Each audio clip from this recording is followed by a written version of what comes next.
Eu teño que felicitar, non, os responsables dos centros e os profesores, sobre todo, que se ocupan de que haxa xente que se entusiasme por a nosa cultura, por os nosos homes máis salientables dentro da cultura, da lingua galega. Otero Pedraio, o que era formalmente, oficialmente, era catedrático de xeografía. Foi catedrático de xeografía no instituto, catedrático de xeografía na universidade, o primeiro catedrático de xeografía. E, por certo, hai poucos meses acabase de ler a primeira tesis doutoral sobre Otero Pedraio, xeógrafo, que está aquí, Manuel Arroyo, que foi o autor desta tesis doutoral, porque sempre reivindicamos o Otero Pedraio escritor, o Otero Pedraio literato, pero tamén temos o Otero Pedraio profesor de xeografía,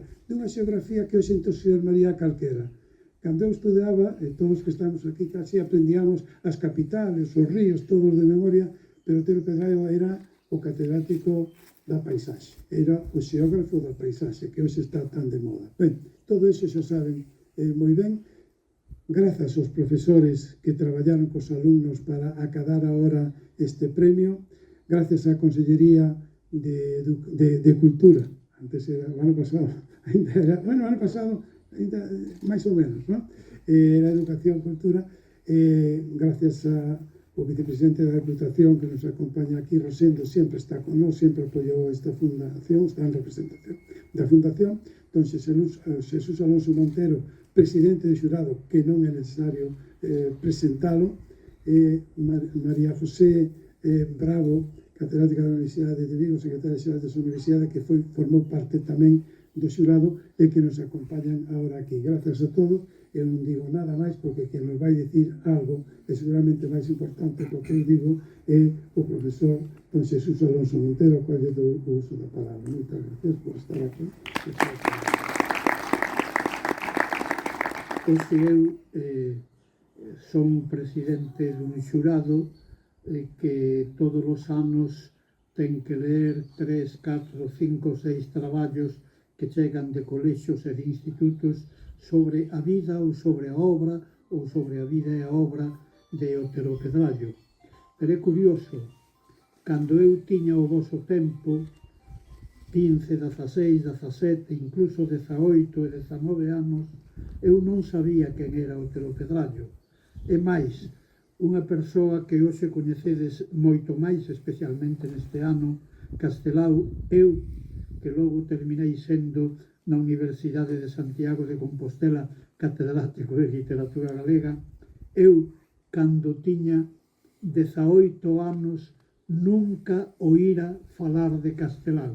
Eu, que era un bibliómano, resulta que nunca vira un libro de Castelao, tampouco de Otero Pedraio, tampouco de Vicente Risco, etcétera, etcétera, etcétera. Otero Pedraio vivía, Castelao vivía, Otero Pedraio vivía en Trasalba ou en Ourense e Castelao vivía naquele momento en Buenos Aires, onde morre o 7 de xaneiro de 1950. Esta é a situación. O cambio que se produce é un cambio, como se di cun adxetivo que non me gusta moito, é un cambio brutal. É un cambio radical, gústame máis. Radical, que ven de radix, señores latinistas, é un cambio que vai á raíz das cousas. Resulta que aquel rapaz de 17, 18 anos que nunca vira un libro de Castelao, polo tanto nunca lera un libro de Castelao ou de Otero Pedraio, e que estudaba nun centro que era o Instituto Santa Irene de Vigo, pero podía ser calquera outro centro de Pontevedra, de Lugo, de Ourense, de Almaría, de Cartagena, de Barcelona, de Bilbao, de Ávila ou de Segovia, e en ningún centro de ensino galego ou non galego se estudaba o galego e os profesores emitían algúns coñecementos de literatura galega. E resulta que aquel rapaz de 18 anos, cando eu estiven, terminou a súa carreira profesional de profesor como catedrático de literatura galega na Universidade de Santiago. Por lo tanto, o cambio, máis que brutal, é verdadeiramente radical.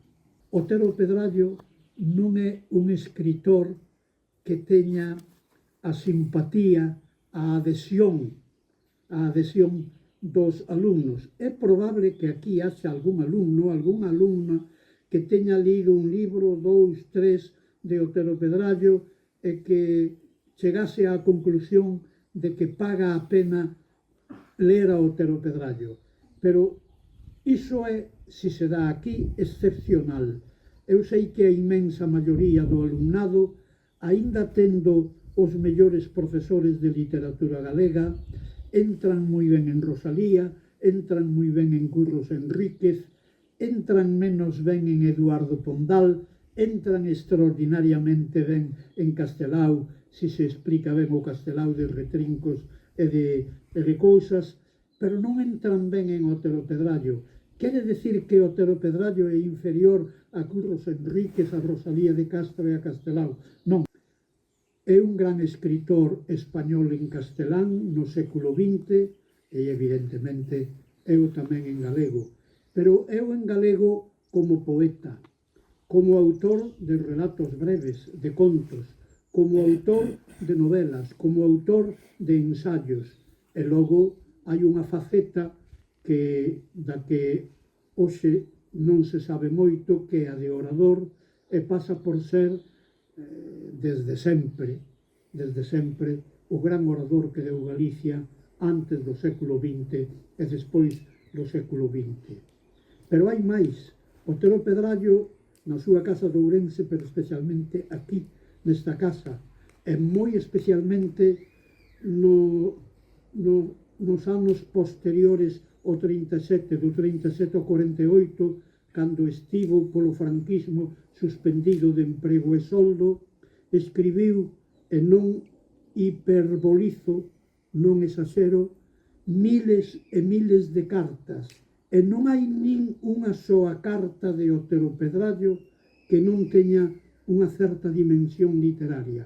Están publicadas unha boa parte por Patricia Arias Chachero en 2 tomos, as cartas que lle escribiu a súa nai Otero Pedrallo, e aí está o talento literario, porque hai cartas en que simplemente lle di: he recibido el lacón que nos mandaste, cando ele está en Santiago con dona Fita, a súa muller, e he recibido tamén los pimientos que son los primeros de nuestras fincas de Trasalba. E esa que é unha carta protocolaria para acusar el recibo e para que a súa nai non teña preocupación de que aquelas cousas chegaron ou non chegaron, pero logo fai unha referencia á paisaxe, ou fai referencia a un amigo, ou fai unha incursión na poesía en prosa que ele utiliza ao longo da carta. Quero decir que un escritor destas características, desta magnitude, desta complexidade, desta pluralidade, desta riqueza, destas dimensións, tense dado moi poucas veces na historia da humanidade. Eu creo que está entre os grandes escritores do século XX, pero é un escritor difícil. Costa traballo, e eu ben sei a idade que tendes vós, as preocupacións que tendes vós, as televisións que vendes vós, as discotecas nas que bailades vós, e iso lévavos por outros camiños. Certo que hai que facer un gran esforzo para ler a Otero Pedrallo. Pero bueno, para eso están os profesores, para eso están os directores dos centros, e para eso están algunhas prédicas como estas, invitando a que hai que tomar moi en serio ao escritor máis grande que deu Galicia desde Prisciliano a hoxe. Eu anímovos, e vou terminar, quedanme 2 minutos, anímovos a seguir pola senda literaria e pola senda de Otero Pedrallo. Aqueles de vós que non vivides sin ler pola tarde ou pola noite antes de deitarvos unha novela, un ensayo, un libro de poesía, os que estades nese gremio, sodes lletraferits, que traducido do catalán ao galego, letraferidos, feridos pola letra. O profesor que na súa aula de literatura, galega ou non galega, estimula de tal xeito aos alumnos para que sexan letraferidos, para que non vivan sin a lectura, para que non vivan sin as letras, para que non vivan sin ler un poema, sin ler un ensayo, sin ler unha páxina dun libro de viaxes, sin ler un relato de García Márquez ou de quen sexa, ese é un letraferido. Algúns deles van ser escritores, pero o que hai que facer é lectores, lectores críticos, para que co noso sentido crítico nos decatemos que estamos nun mundo que non debe ser gobernado por Trump. Moitas gracias.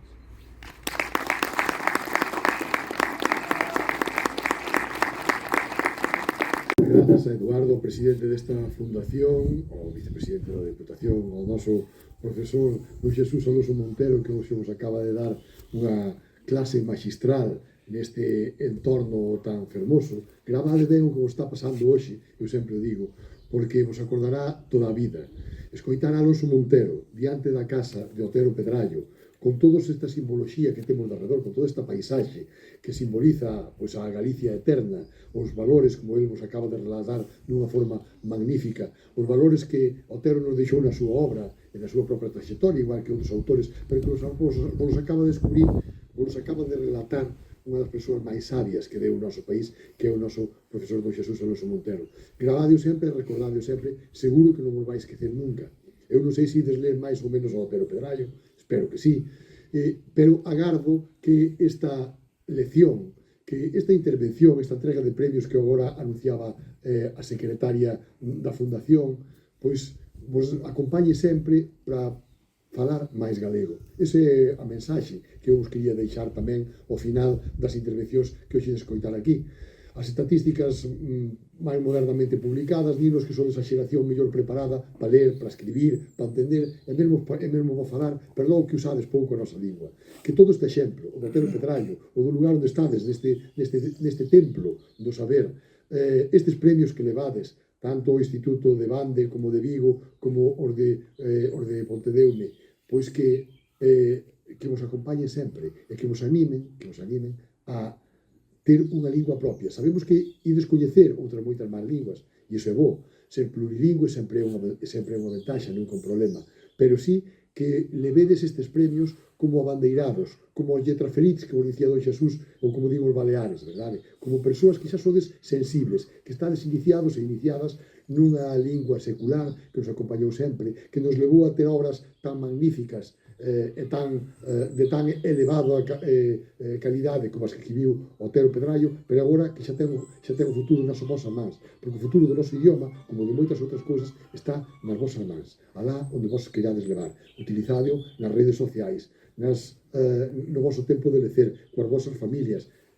O único galego malo é o galego que non se fala. Atrevédemos sempre e ide como abandeirados desa lingua que levamos. Hoxe é a mensaxe que vos quería vos transmitir desde a Xunta de Galicia, e máis institucións aquí representadas, ou persoas que nos acompañan, como Cisco Manzano, María Victoria Carballo Calero, a quen agradezo moito que esteades aquí, e sobre todo aos vosos profesores e profesoras que fan ese magnífico labor día a día nos centros, nas aulas e mesmo fora delas, para traernos a un lugar tan magnífico como este, onde vedes que a pesares do frío, a pesares dos anos, a natureza aborella sempre, e as árbores xa están en floración, como cando estaba aquí don Ramón Otero Pedrallo, don Nafita, a súa muller, ou toda a súa familia, dese patriarca das nosas letras, que nos deixou un exemplo de vida e un exemplo de sabiduría a seguir.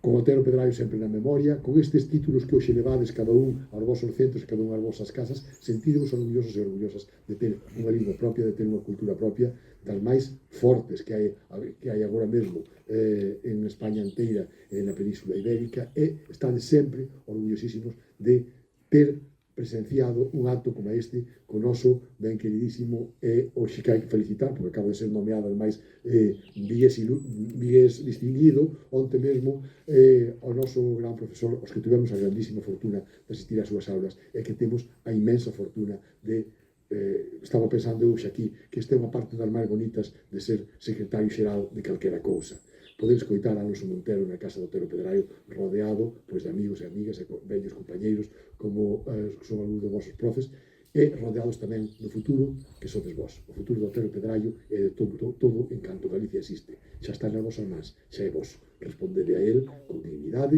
con altura de miras e con esa prezada xuventude que hoxe tedes, porque hoxe acabades de gravar un episodio, un capítulo importantísimo nas vosas vidas. Enhorabuá por estar aquí, enhorabuá polos premios que vos demos de entregar.